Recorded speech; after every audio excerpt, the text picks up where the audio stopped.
Hello guys, আসসালামু আলাইকুম। আজকে আমি হাঁসের মাংস রান্না করব নারিকেল দিয়ে। তো এর জন্য এখানে আমি চুলাতে একটা কড়াইতে তেল বসিয়ে রাখছি, আর তেলের উপর আমি এখানে কিছু পেঁয়াজ কুচি দিয়ে দিলাম।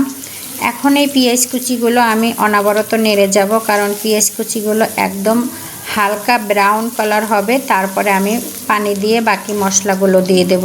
তো এই যে দেখুন, পেঁয়াজগুলো কিন্তু হালকা ভাজা হয়ে গেছে। আমি এখানে নারিকেল বাটা ব্লেন্ড করে রেখেছি, সেগুলো আমি ঢেলে দিলাম। এখন এটার সাথে আমি বাকি মশলা দিয়ে দেব। এখানে আমি 2 চামচ আদা বাটা দিয়ে দিলাম, সাথে দিয়ে দিলাম আমি এখানে 2 থেকে আড়াই চামচের মতো মরিচের গুঁড়া, আর এর সাথে দিয়ে দেব আমি একটু হলুদের গুঁড়ো আমি 2 চামচ দিয়েছি, আর এখানে গরম মশলার গুঁড়ো দিয়ে আমি সুন্দর করে এটা একটু নাড়াচাড়া করে কষিয়ে নেব। তো এটার সাথে একটু পানি দিয়ে দিলাম যাতে কষানোটা ভালো হয়, আর একটু পরে আমি লবণটা দেব। এটা একটু হালকা কষিয়ে নিলাম।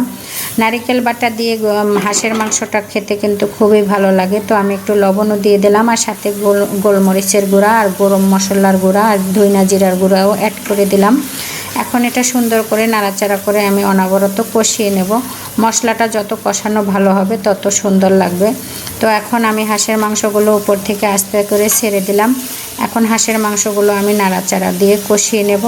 আর এই হাঁসের মাংসটা বিশেষ করে বেশি ভালো লাগে আমার কাছে সিট পিঠা দিয়ে। যাই হোক, সিট পিঠা এখন আর খাওয়ার সময় নেই, যেহেতু এখন রমজান মাস চলে। তো এটা দিয়ে সন্ধ্যা রাত বা বিয়ান রাতে ভাত খাওয়ার জন্যই আমি রান্না করে নিলাম।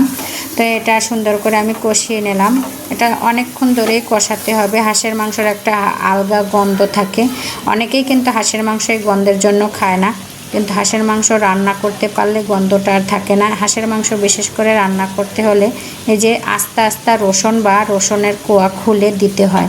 তো আমি এখানে 2টা রসুনের কোয়া আর সাথে কয়েকটা পাকা কাঁচামরিচ দিয়ে দিলাম। রসুনের কোয়া আর রসুন যদি হাঁসের মাংস দিয়ে অনেকক্ষণ কষানো হয়, তাহলে কিন্তু হাঁসের মাংসর যে আলগা একটা গন্ধ থাকে, সেই গন্ধটা কিন্তু একদম চলে যায়। তো আমি এই রসুন আর কাঁচামরিচ দিয়ে আর নারকেল বাটা দিয়ে আমি এখানে হাঁসের মাংসটা নিম্নে 15 থেকে 20 মিনিট ভালোভাবে কষিয়ে নেব। আর এর সাথে আমি দিয়ে দিলাম আমার হাতে বানানো একটু টক দই। আমি লেবু আর দুধ দিয়ে আমি টক দই তৈরি করে নিয়েছি, সেই টক দইটা আমি হালকা করে দিয়ে নিয়ে এলাম।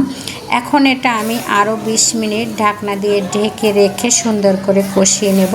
এভাবে হাঁসের মাংস যত বেশি কষানো হবে তত কিন্তু হাঁসের মাংসটা খেতে আরও বেশি ভালো লাগবে, আর হাঁসের মাংসটায় কোনো গন্ধ থাকবে না। তো এরকমের করে আমি রান্না করি হাঁসের মাংস। আপনারা কে কী রকমের রান্না করেন জানি না, তবে আমার ভিডিওটা দেখে যদি কারো ভালো লেগে থাকে অবশ্যই লাইক কমেন্ট করে আমার পাশে থাকবেন। সবাই ভালো থাকবেন, দেখা হবে নতুন কোনো ভিডিওতে। আল্লাহ হাফেজ।